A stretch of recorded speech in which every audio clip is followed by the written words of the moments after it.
Growing up, it was always clear to me that I stood apart from the rest of my family. My name is Jenny, and I hail from a lineage of restaurant owners. My father, Joe, is a commanding figure, overseeing our family restaurant with a strict hand.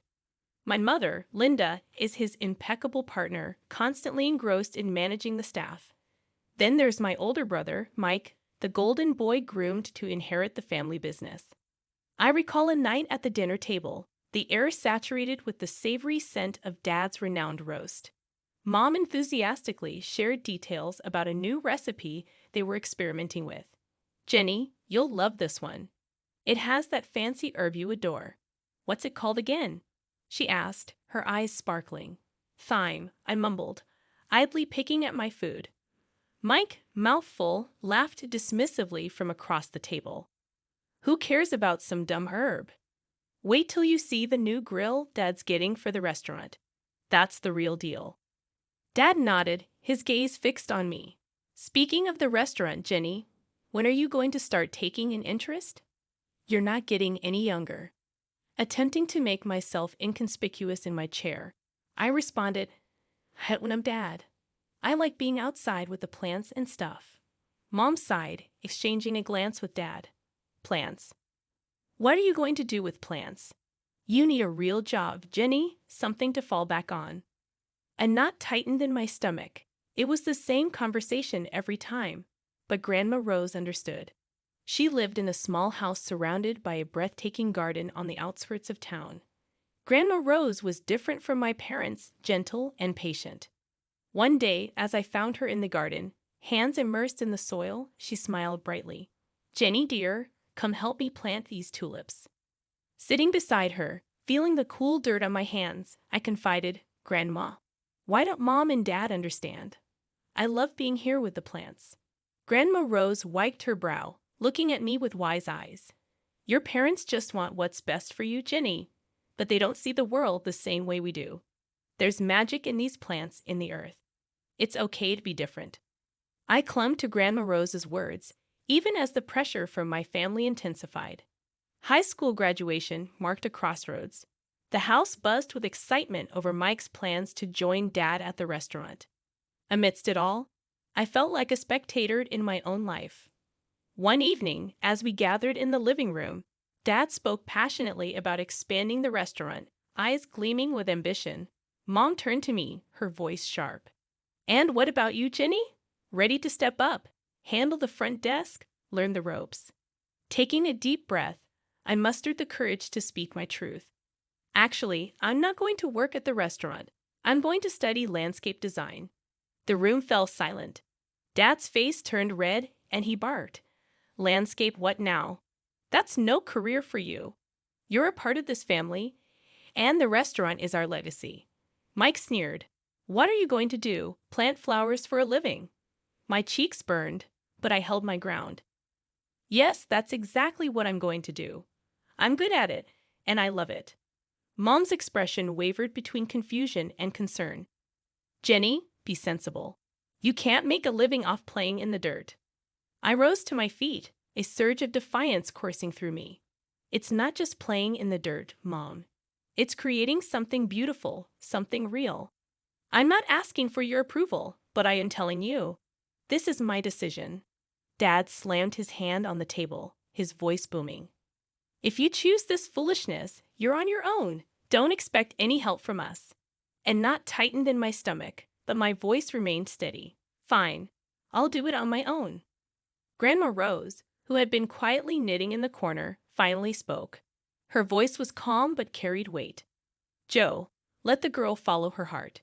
She's got a gift, and it would be a sin to waste it." Her eyes fixed on Dad.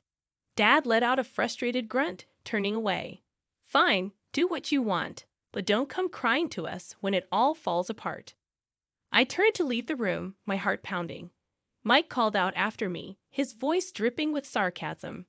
"Good luck, gardener. Let's see how far those flowers get you." Stepping into college life felt like diving into deep water, thrilling yet daunting. I, Jenny, was far from the familiar paths of my family's expectations, ready to carve my own way in the world of landscape design. I still remember the buzz of the first day in class, the room swirling with the energy of eager students. I found a spot in the back, trying to shrink into the shadows. That's when Zoe, a girl with fire engine red hair and eyes full of mischief, dropped into the seat next to me. Hey there, Nudie. I'm Zoe, a first-timer in landscape design. I gave a shy nod. Yeah, I'm Ginny. It's all a bit overwhelming. Zoe's laugh was loud and genuine. You'll fit right in. Wait till you get your hands into the real dirt. It's epic.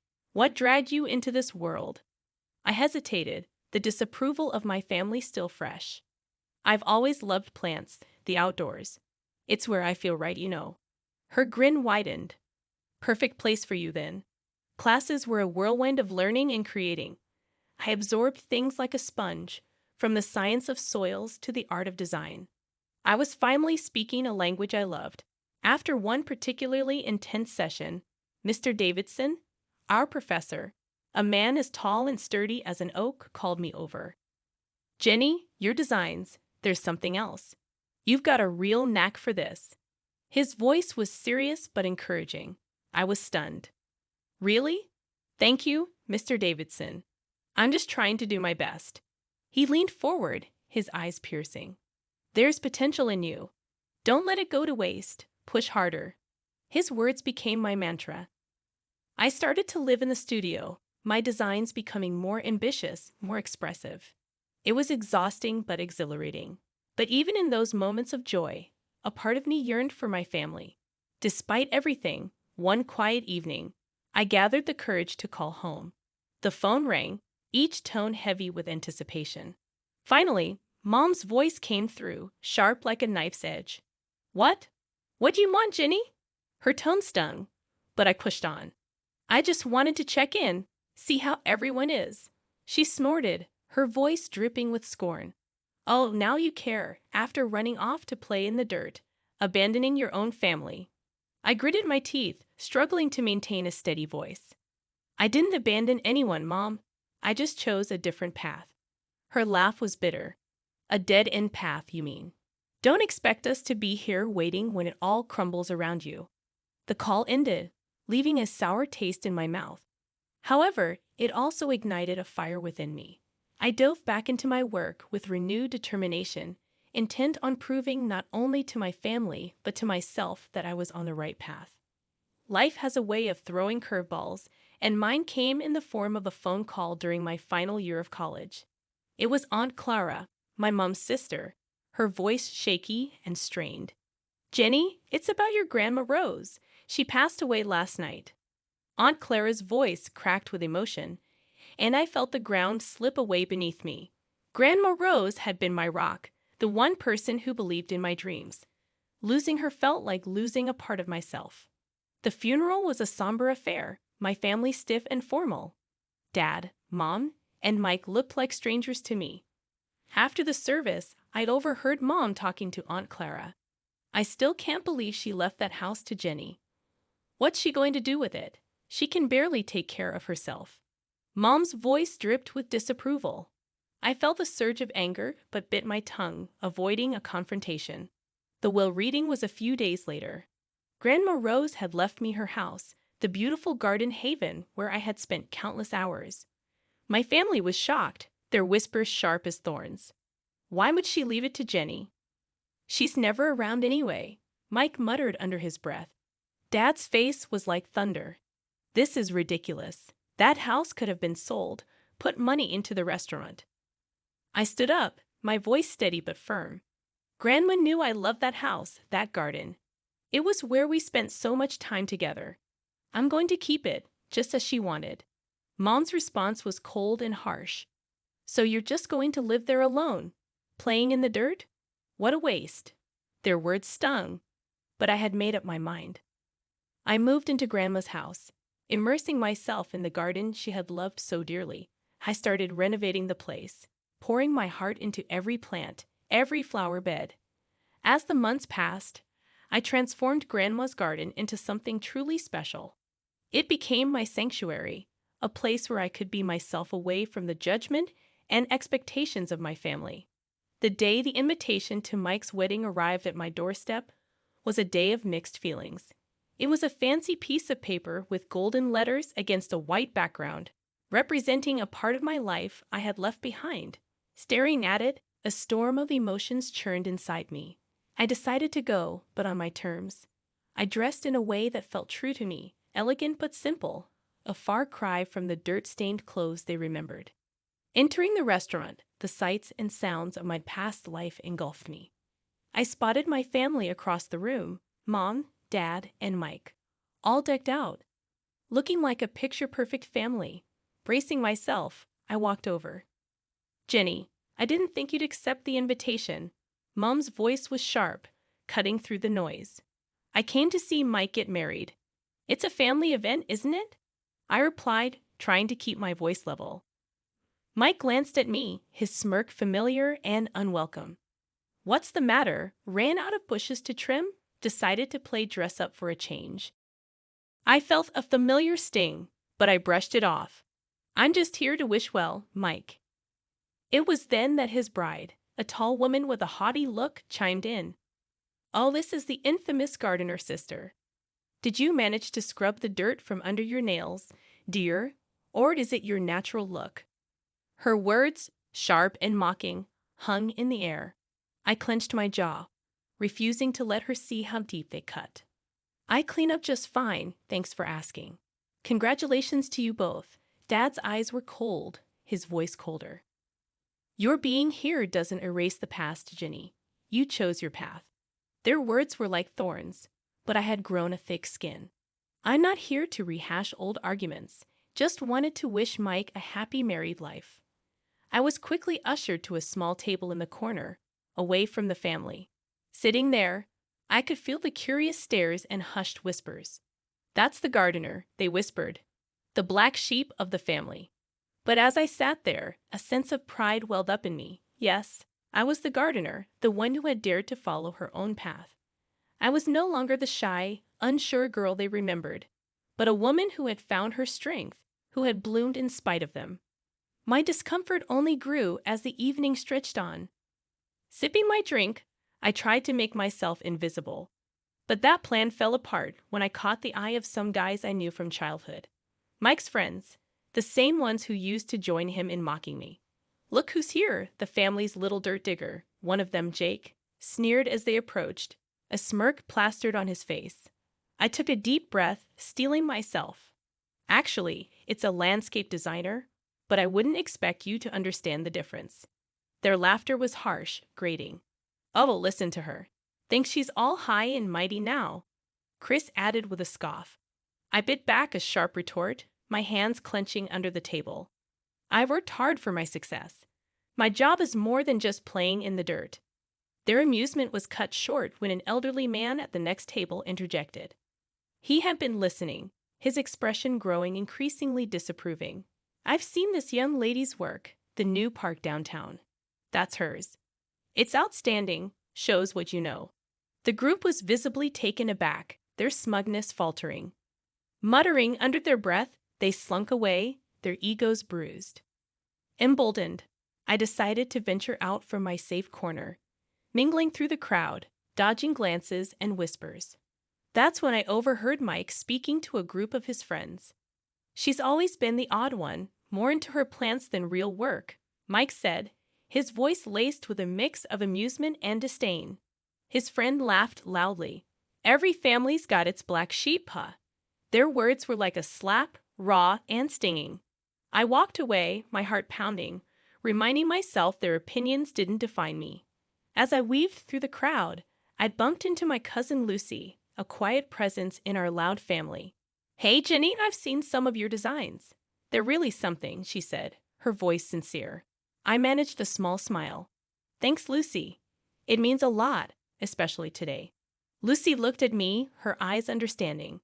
"I never agreed with how they treated you. You're doing amazing things. I'm glad you stuck to your path." Her words were a small comfort amidst the thorns of the evening. We chatted briefly, a momentary respite from the tension. As Lucy drifted away, I returned to my corner, feeling the weight of the evening. The loud music, clinking glasses, and bursts of laughter around me felt like they were happening in a different world. I sat there, sipping my drink, longing for the celebration to end. The wedding night was winding down, its fancy aura overshadowed by my own tangled feelings. Just when I thought the night couldn't get any more surreal, the mayor, a distant relative of Mike's bride, took the stage for his speech. "Ladies and gentlemen, it's a delight to be here," he began, his voice booming across the room. "But tonight, I want to highlight a special guest among us, a true star in the world of landscape design, Jenny." Hearing my name, I nearly choked on my drink.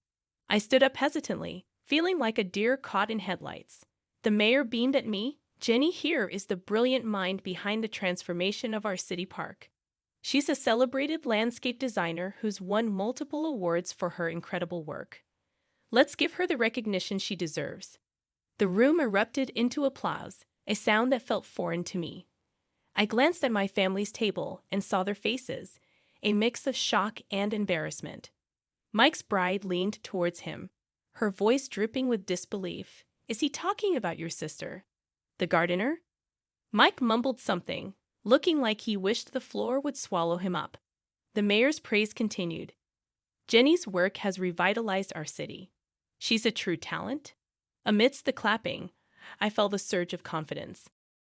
The mayor's words were like a light, dispelling the shadows of doubt and scorn from my family. Seizing the moment, I decided to speak up. "Thank you, Mayor, for your kind words.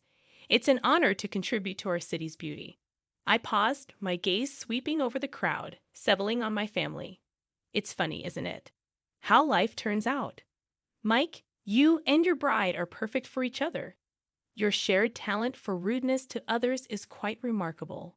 The room went silent, the air thick with tension. My parents, my brother, and his fiancée blushed deep red, their shame as visible as if I'd slapped them. Mom's voice cut through the silence, sharp as a knife. "Jenny, what are you saying? This is your brother's wedding." I met her gaze unflinching. "Just speaking the truth, Mom, something our family seems to struggle with." Mike stood up, his face red with anger. "You can't come here and talk to us like that." I held my ground, my voice steady. "I've earned my right to speak, Mike.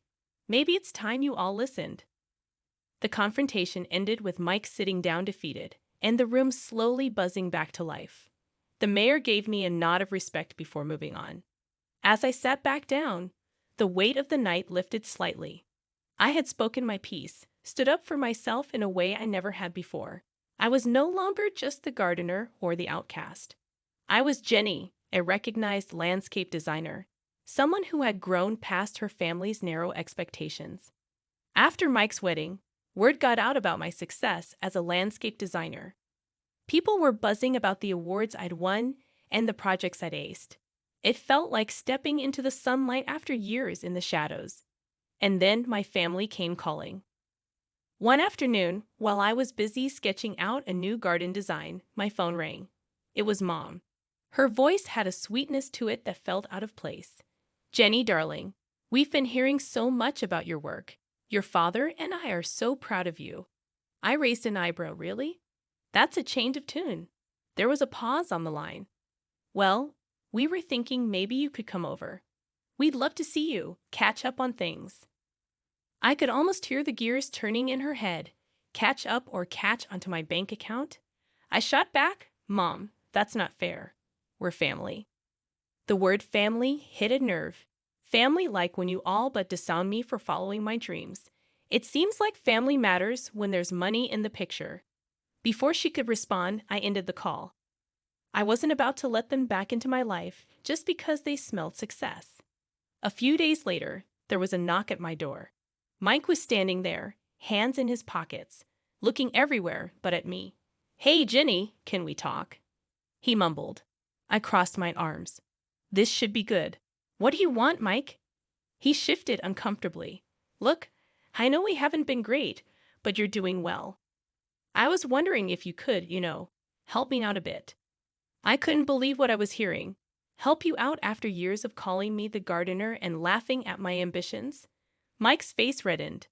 "I didn't mean it like that. It's just that things are tough." I cut him off. "Save it, Mike. I'm not your ATM. You and the family made it clear how you felt about me. You can't just waltz back into my life when it's convenient.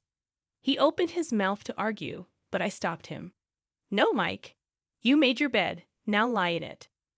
After he left, I sat in my garden surrounded by the beauty I had created. My phone rang a few more times over the next week, more attempts at reconciliation from my family. But I didn't answer. I was done with their fair weather affection. I had built a life for myself, one that didn't need their validation or their greed. I was thriving in my own right, and that was all that mattered. They had chosen their path, and I had chosen mine. As I looked around at the plants and flowers that were a testament to my hard work and passion, I realized I had everything I needed right here.